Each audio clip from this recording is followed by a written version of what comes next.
There we go. XJR engine out. My CMR frame to be cleaned and a little bit of oil treatment to stop it rusting. Check all the bearings, grease it up. And then we go to my backup engine, which is an Fj1100 pair of crankcases. Xjr1300 transmission with a Nova 5th gear somewhere. Barnet clutch conversion. Standard Xjr1300 crank that I might use. There's a lightened Fj1100 crank that I could use as well. This is a Roger Upperton carved head. You can see, no you can't.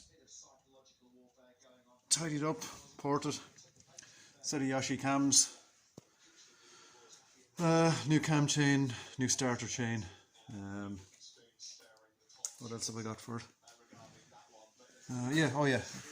Xjr1300 cylinders and pistons, and pretty much everything upgraded or new in that 1984 crankcases that accept pretty much everything from up to the very last, from the beginning of the FJ in 1984 to the end of the Xjr1300.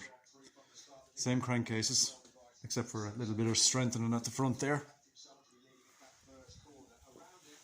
Reinforcing, they have a different engine mount set up at the back here as well. The FJ, it's a through bolt. On the XJR, it's two separate bolts with a bearing, needle bearing on this side, and just a bolt through, just a bolt on that side. Yeah, so slightly different pistons, slightly different head. FJs have a bigger inlet rubber, better flow. Of course, dyno ignition. Yeah, front end is at Motor Shocks up the north to get my 5SL. It's a K-Tech kit getting put into it. It's about €1,000. What else have I got? Oh yeah. For the XJ, yeah. Well, this will be built as well. This will be the low mileage, proper full power race engine. Possibly going to get that over to Peter Hickman.